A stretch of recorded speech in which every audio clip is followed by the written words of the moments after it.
Never Caught, the story of Ona Judge, Chapter 7, New York. Ona was in Philadelphia for 5 days. She worked non-stop. Martha liked to see her old friends, go shopping, and enjoy good meals, and it was Ona's job to shadow Martha, making herself metaphorically invisible unless there was a problem. Martha had a grand time. She wrote a letter to her niece, Fanny Bassett, that she loved her time in Philadelphia and that her Maria Morris, the daughter of her hostess, Mary Morris, Robert Morris's daughter, Mary's husband, had already left Philadelphia and was going to meet the group in Elizabethtown, New Jersey, later that week.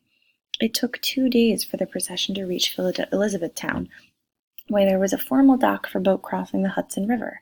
When Martha and the procession arrived, Robert Morris and the president were there to greet them. At the dock was a 47-foot-long barge waiting to take them across the Hudson River to their new home.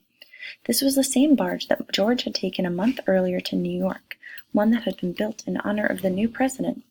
13 rowers waited for Martha and the grandchildren to board the barge, all of the rowers wearing perfectly matched black hats and white shirts. Ona was the rest of the slaves, the horses, and the baggage would not go on the presidential barge. They would follow in a ferry boat. Ona would have been able to stand against the railing on the ferry as she crossed the river.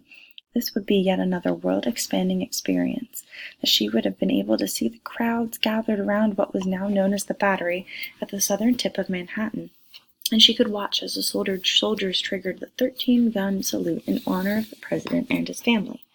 If Martha had been treated like a celebrity in Baltimore and Philadelphia, George was an absolute rock star in New York City. When the ferry docked at Peck's Slip, Ona would have gazed at the jumble of brick buildings standing in front of her, as in Philadelphia. The buildings would have been squashed next to one another alongside paved or cobblestone roads, with whale oil street lamps lining the sidewalks. After New York Governor George Clinton gave a speech, the Washingtons and their fellow passengers were led immediately to the mansion on Cherry Street. Ona's eyes would have been darting left and right, up and down, another city, another shock to her sense of the world. Ona did not see the Empire State Building. It didn't exist yet. At the end of the 18th century, there were no skyscrapers, no subway, no taxis or Uber, and no Central Park in New York City. Most of the residents lived downtown, south of 34th Street. Unlike Mount Vernon, the massive estate where the manor had spread out like a Death Star among the various slave cabins, assorted vocational buildings, and vast farmland, downtown New York City was one of the bustling, hustling, aggressive swarm of human activity. People were everywhere. Ona would have had to step aside to let people by her, and then she'd have to jump back to where she'd been so she wouldn't get pushed by someone else. Wagons and carts would have filled the streets next to fancy carriages and sleek horses, led by New York-based black belt postilions like the Washington slaves Giles and Paris. New York City was not like Philadelphia. Slaves were still acceptable in this metropolis. In fact, it was a status symbol for the rich to have enslaved black postilions. For Martha, this was a bonus. She did not have to put up her guard like she had in Philadelphia, with people who thought more like Benjamin Franklin than George Clinton, New York's slave-owning governor. In the same way that the 13 states had inconsistent currencies, they had also inconsistent laws about slavery. Pennsylvania, and especially Philadelphia, was a leader in the battle to abolish slavery, but it was not alone. Massachusetts, which included Maine at the time, and Connecticut, which had outlawed slaves. New Hampshire, which included Vermont at the time, had greatly decreased its number of slaves. Other states, such as New York and New Jersey, were much more protective of their slave owners. It was a time of instability and chronological crossroads where someone like New York Governor George Clinton would have a member of New York's abolitionist society and own slaves.